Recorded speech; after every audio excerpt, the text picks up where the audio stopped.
Hi everyone, welcome back to our course. In the previous section, we have learned that language defines our identities. In this section, we will discuss different kinds of verbal communication styles and their influences.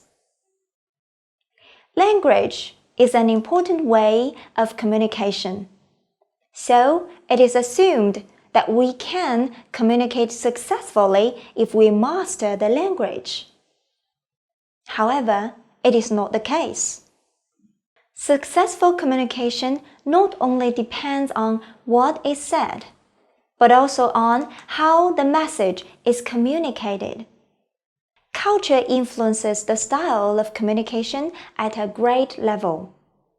Theorists have described 5 communication styles: direct and indirect styles, elaborate, exacting, and succinct styles, personal and contextual styles, instrumental and affective styles, and self-enhancement and self-effacement styles. Recognizing the differences in communication styles can help us understand the cultural differences underpinning the verbal communication process so as to avoid intercultural communication failure. We'll talk about these 5 styles one by one. Direct and indirect communication styles. A direct communication style is one in which the speaker's needs, wants, desires, and intentions are explicitly communicated.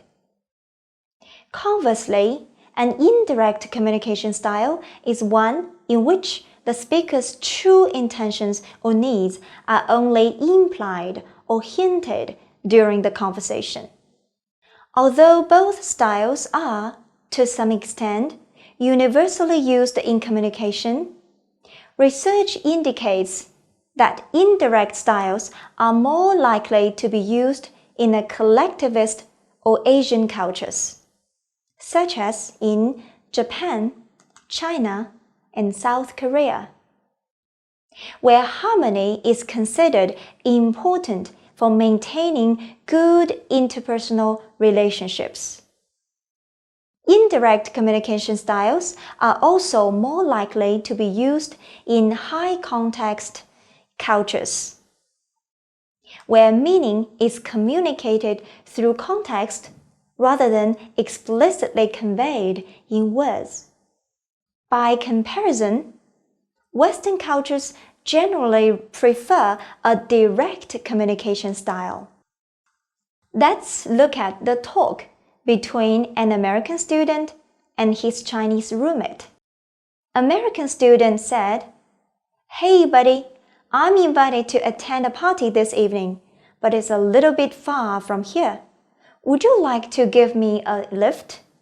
This American student may think, if my roommate has no time, he will say no. To this request, the Chinese student's reaction is like this: "Oh, I have promised my sister to babysit my niece so that she could go to work.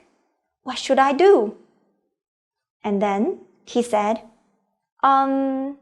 "Do you still remember my sister?" American student answered, "Sure. Last time she made a good dinner for me. I appreciate that."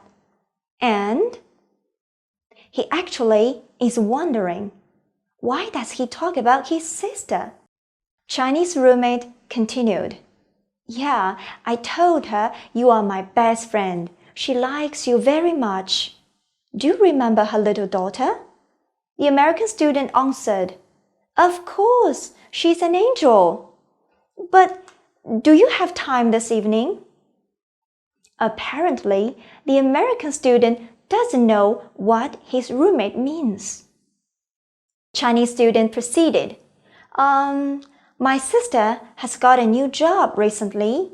She has to go out to work at night occasionally, but most of the time she is at home. Tonight is her working night. So," here The Chinese student assumes that his American roommate realizes that he has to babysit his niece when his sister goes out. But the American student is puzzled. So what? So the Chinese student has to say, I have to babysit my niece tonight. The American student finally realized, oh, you mean you cannot give me a lift? That's all right. In this case, instead of saying, sorry, I'm afraid I cannot, the Chinese student replied by talking about his sister and her daughter.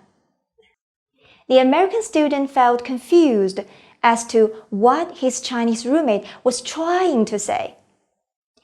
In American culture, if such a request for a lift is inconvenient, one would simply respond by saying, sorry, I can't do it.